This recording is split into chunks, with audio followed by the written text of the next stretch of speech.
Welcome back to Primetime News. Special welcome if you're watching on onespotmedia.com. A reminder as well that you can watch TVJ live by downloading our One Spot Media app in the Google Play Store or the App Store. That's the number 1 followed by the word Spot and Media. Up first this evening, after 12 days, the government has indicated that it will extend the state of public emergency in St. James beyond the minimum requirement of 14 days. The indication came just days after Prime Minister Andrew Holness toured sections of the parish and declared some satisfaction with the operation so far. TVJ's Dashan Hendricks tells us more. It's almost 2 weeks now since the state of public emergency was declared in St. James. So far, some 450 people have been processed and released. 11 wanted men have been held. Weapons have been found, but not in the quantities one would expect, with the security forces having extraordinary powers to search premises without a warrant. But come Tuesday, when Parliament sits, there is an indication that Prime Minister Andrew Holness will ask his parliamentary colleagues to vote on extending the state of emergency in St. James. The agenda for Tuesday's sitting of the House of Representatives includes a resolution to extend the Emergency Powers Act. Prime Minister Andrew Holness will also make a statement to the House regarding the state of emergency. It was declared on January 18. The proclamation that declared it stated that the state of emergency, unless revoked, will remain in force for 14 days or for a period not exceeding 3 months as determined by a 2/3 majority of the House of Representatives. That comes as the TVJ News has learned that a major operation involving the security forces has been underway since Monday morning in northwestern St. Elizabeth and eastern Westmoreland in search of men who have escaped the state of emergency dragnet in St. James. According to reports, the men fled St. James through the hills. It is understood that the operation is in search of members of the Ratty Gang. The police and military are being supported from the air by helicopter. Since last week, operations have been ongoing in a number of communities on the border of St. James and St. Elizabeth. TVJ News was informed that intelligence has led the joint security operation into 2 other communities where it is believed that members of the Ratty Gang made their way after posing as market vendors. Dashan Hendricks, TVJ News. In the meantime, as the country awaits word on who will be in charge of the Jamaica Constabulary Force effective February 1, there is a call for the Police Service Commission, PSC, to be held to account in light of the sudden departure of Commissioner George Coelho. Mr. Coelho is to proceed on pre-retirement leave on Wednesday after 9 months on the job.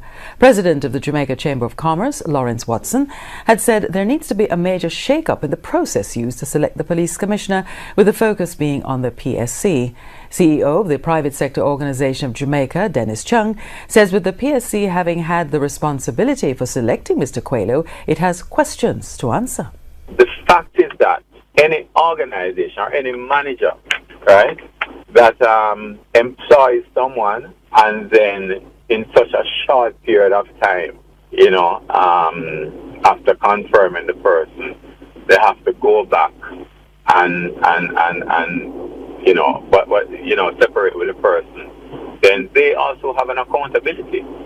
They have an accountability to ensure that they go through the proper process, an evaluation to ensure that they employ the right person for the position on a long-term basis. Students and staff at Bugwalk High School in St. Catherine gathered to remember 14-year-old John Reynolds, who was killed on the weekend. Occasion helped with counseling support. More in this report. Drawings and letters were just some of the ways students expressed their feelings about the loss of one of their classmates who was killed over the weekend. 14-year-old John Reynolds was killed along with his father and stepmother. John Reynolds, his father, 35-year-old Shannon Reynolds, otherwise called Marlon, and his stepmother, known only as Tippy, were shot dead inside their house in Victoria Linstead Friday night. According to reports, about 11:35, residents saw the bullet-riddled bodies and called the police. On Monday, students and staff at the Bugwalk High School gathered to remember John Reynolds. Guidance counselor Serene Small said the students, particularly those from John's grade 8 class, are depressed. We are saddened about what happened, and we are just trying to see how best we can help them to overcome this grief. It is a sad day when our students are gunned down. The students have been distraught. They are crying, they are depressed. So I've dispatched several of I have 3 guidance counselors. I've dispatched all the guidance counselors to interact with them. And the Ministry of Education, Region 6, has sent the guidance counseling unit led by Mr. Dalkey Thomas and social worker Ms. Tulsi to really bring comfort and try to normalize the situation. Ms. Small says John was doing well in school and it is sad that he was killed at such a young age. She lamented that the crime situation had reached the gates of her school. It has reached many schools, and a lot of time you have been hearing on the news of schools that are affected, and you did not thought that it would have hit, your school, but it has.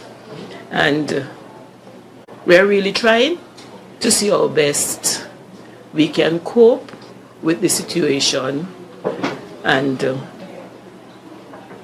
help our students day by day. It is really a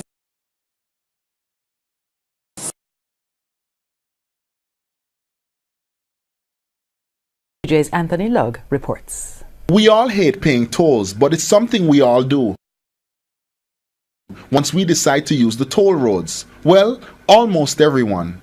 That's because police investigations have revealed that persons have been using strategies to avoid paying to use the roads. What they do is that in some instances, as we would have seen, they tailgate very close behind large vehicles.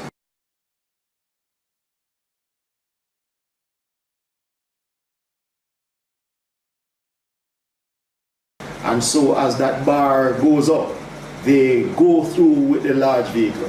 But pity they didn't realize that they are being captured. And as we speak, some 5 persons have been nabbed. They have a total of some 33 breaches that they have committed, and they have breached Section 26 of the Toll Road Act, and they will be facing the court come early February. Though the issue isn't one that impacts revenue greatly, Communications Manager of Jamaica Infrastructure Operator JIO, Nicole Custer, says she's concerned. But we are very concerned with the safety aspect that it represents to our users. It's a very dangerous practice and can result in damage to the vehicles and accidents that are largely avoidable if persons just obey the rules of the toll road. And when asked the plans that are in place to bring an end to the practice, Ms. Custer gave this response. So the police are working assiduously to apprehend the transgressors and to carry out their duties to the full extent of the law, to make them understand that it is a practice that is punishable by law.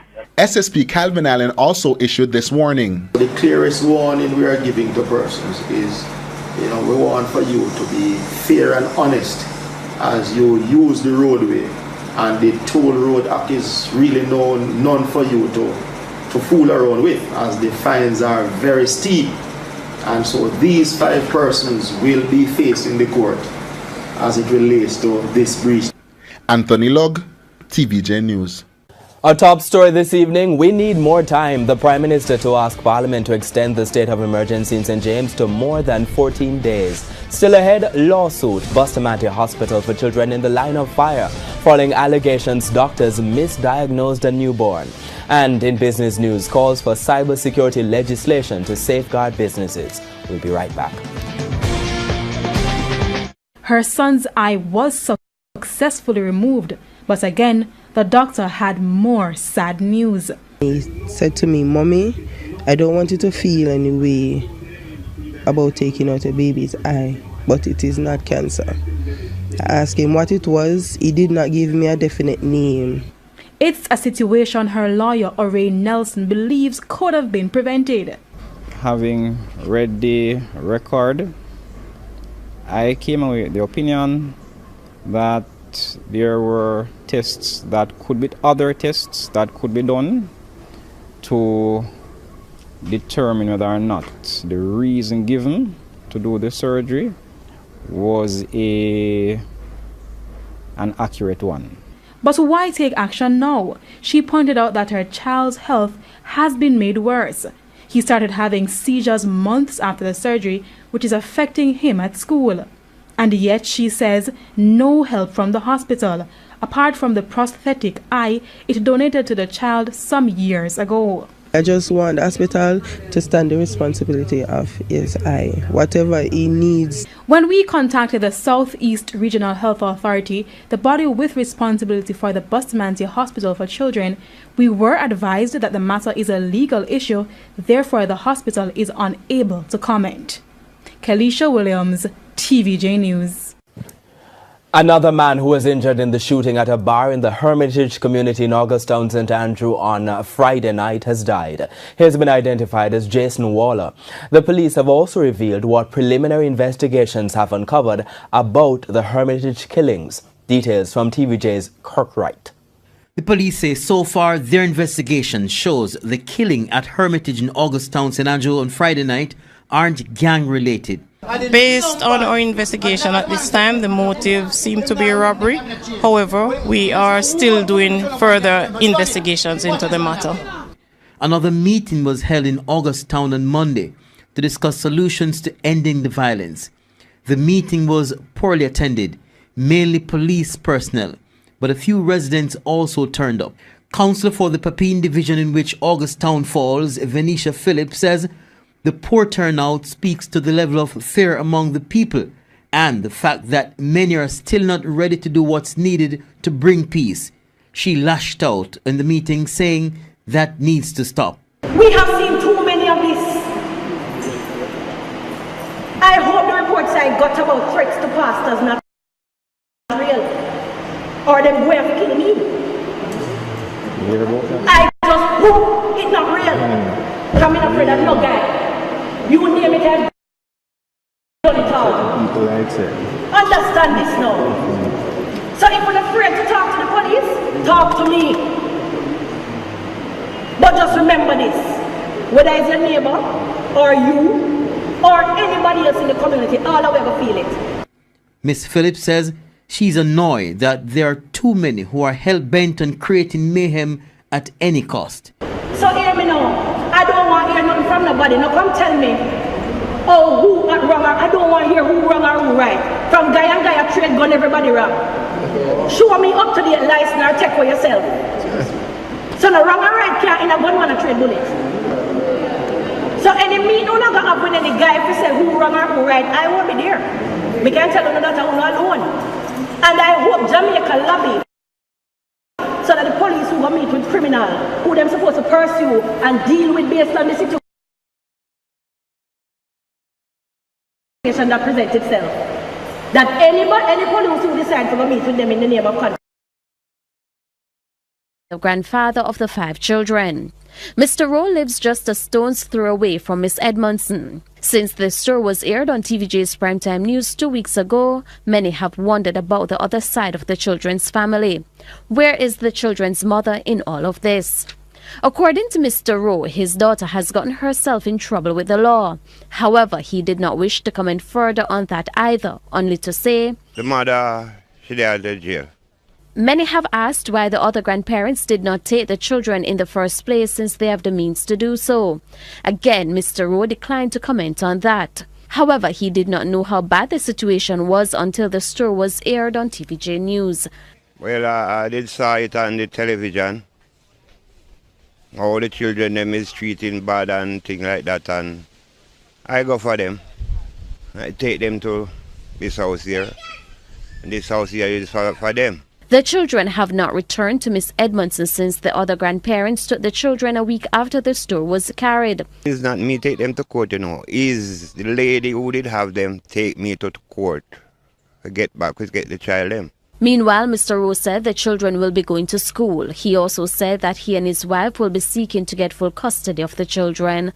Shamala Mitchell, TVJ News. For a little over a week, residents in the Mount Pleasant area of West Portland have been able to drive in and out of their communities as floodwaters have been diverted from the Matty Hole area. Though they are grateful for the assistance, there are fresh concerns about flooding in nearby communities since the water has been directed to the Rio Grande. TVJ's Andrea Chisholm has his primetime news follow-up.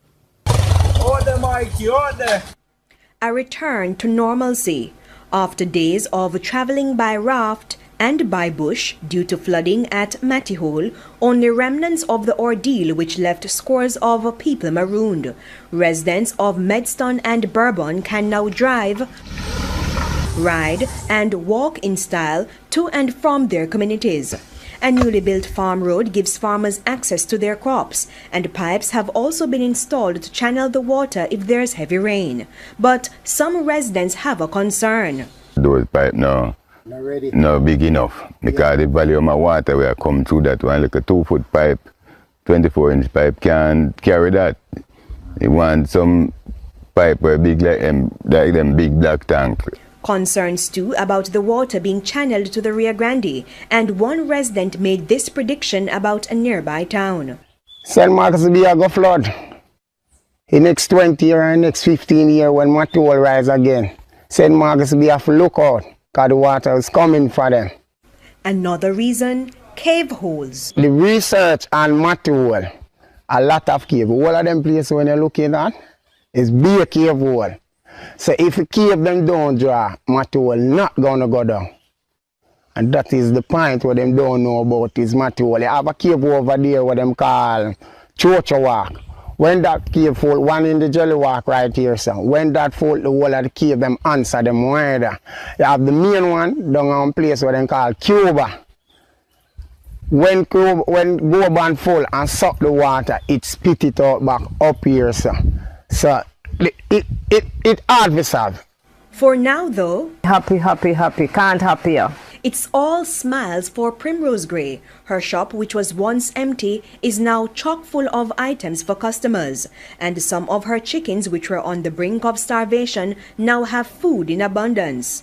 Residents credit their Member of Parliament Darl Vaz, the private engineers, the National Works Agency and other stakeholders for plugging the hole in their lives caused by flooding at Matty Hole.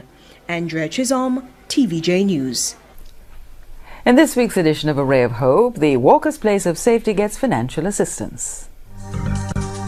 A Ray of Hope is brought to you by Courts. Get courts protection in the event of redundancy, accident, flood or theft. The first outreach by the fastest man alive, Usain Bolt, who donated $1 million to kickstart the rebuilding process. NJ called me and explained to me what had happened, the tragedy that happened, and I said, you know what can we do? And we talked to the foundation members and they said we donate this, and it has triggered something that I'm really happy that it actually did. So now more people want to donate, and it will help the Walker's Place to be rebuilt as quick as possible, so I'm really happy about that. Last Tuesday, the Usain Bolt Foundation handed over the check to the Child Protection and Family Services Agency, a gift which will see the Walker's Place of Safety being built for the 34 children who lost everything in the fire which gutted their home on January 15. 2 female wards lost their lives in the fire. The others are currently settled in 3 residential child care facilities in Kingston. State Minister in the Ministry of Education, Youth and Information, Floyd Green, says while investigations into the case of the fire are ongoing, he's taking time out to extend thanks to Bolt and his speedy response. Thank you and the members of the foundation who saw this as not only important for you to do it, but for you to do it quickly, to send a signal to the rest of Jamaica that despite the difficulty, we all can do something about it. And for me, that is the most important signal that we're sending here today. We want to thank you, Usain, for your unwavering support and dedication to the legacy of happy children as they live their dreams.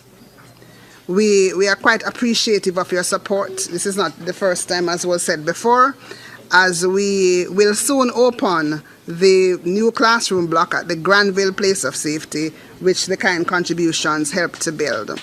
if you don't go to the homes, you won't understand what the kids are going through. So I've visited a few homes over the time, and I've always tried to help in any way. So as the minister said, as we were talking earlier, if we can work closer with the government, the education system, then I can play a bigger role. So we're going to talk to the minister and see in what way we can help and to help to develop the homes and the education we've got. Bolt left the wards with a word of encouragement. Just to be strong, it's always going to be hard. No road is an easy road. So I'm sure they have a great support group around them, and it's just to be strong and to remember that nothing comes easy. Just to be strong and to work hard.